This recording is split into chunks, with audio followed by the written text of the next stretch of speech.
So let's try to understand what is economies of scale and what is the break-even point, how break-even point is calculated, and the relationship between break-even point and the economies of scale, like we discussed earlier. So now we have a simple example. So we have a selling price. Assume that our selling price is 100, and why we have decided on 100, because we have a cost of 80. So we have a margin of 20. So whatever, we have a cost of 70, we have a margin of 30, whatever. So this cost has two parts. One is fixed cost part, one is variable cost part. What is fixed cost part? Like we discussed earlier, the cost of machinery, that costs that have to be incurred at your 100 units manufacturing or 0 unit manufacturing. Example, your machines or your land and buildings. So all those are fixed costs. Variable costs are what?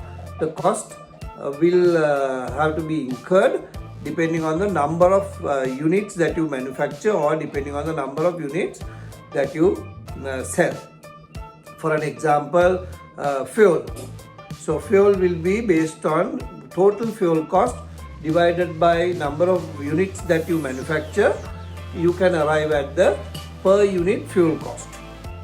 Maybe your electricity, the total number of electricity consumption divided by number of units that you manufacture, you can come in to arrive at the cost of electricity per unit. So those are all variable cost.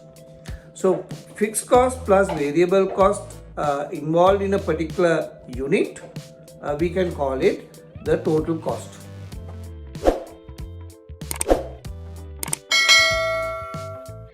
So when it comes to calculating or understanding the break-even point, if you reduce your selling price from the variable selling price minus the variable cost, you will arrive a thing called contribution. A thing called contribution. So then contribution is what? Contribution is nothing other than selling price minus your variable cost per unit. I'm just giving you a simple example. Then later we can also discuss this in a broader aspect.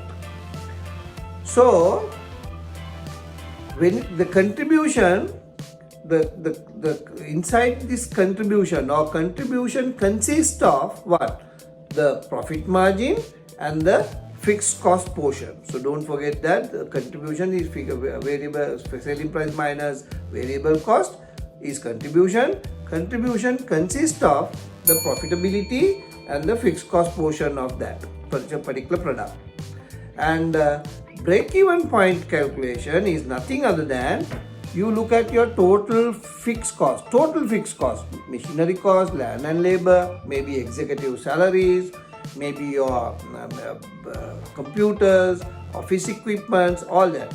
Total fixed cost that you consume to manufacture this lot of the bulk or the products that you are talking about, divide by the contribution. So if you have a total cost that you have incurred, we'll say 1 million divided by contribution per unit.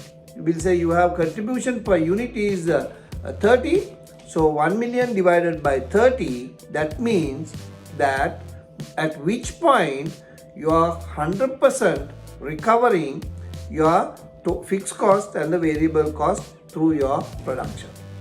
So that you arrive at a number which is called the break-even point. You have considered your fixed cost in that by dividing your fixed cost by contribution. In terms of contribution, you have already reduced your variable cost per unit. So that means you have considered fixed cost and the variable cost units, variable cost per unit in the calculation of your break-even point. So by the time you arrive at the break-even point, we'll assume that you have done 1 million units and your break-even point is 500,000 or 600,000. That means you have exceeded or you have gone exceeded the break-even point for the exceeded number of units that you have manufactured or sold, you are getting a supernatural profit because there is no fixed cost involvement within that. No fixed cost because you have exceeded your fixed cost break-even point. You have only the variable cost per unit, so that you are making some supernatural profit exceeding your break-even point. So if companies want to practice or to enjoy these so-called economies of scale, companies need to look at this pricing. You have to look at the pricing strategies, look at your demand strategies, demand creation, look at your cost reduction, using your fixed cost efficiency, like if required you can go for outsourcing, or you can even go for different strategies wherever that you can cut down your cost. So cost is a main factor to make profits, obviously. So this break-even point and the economies of scale is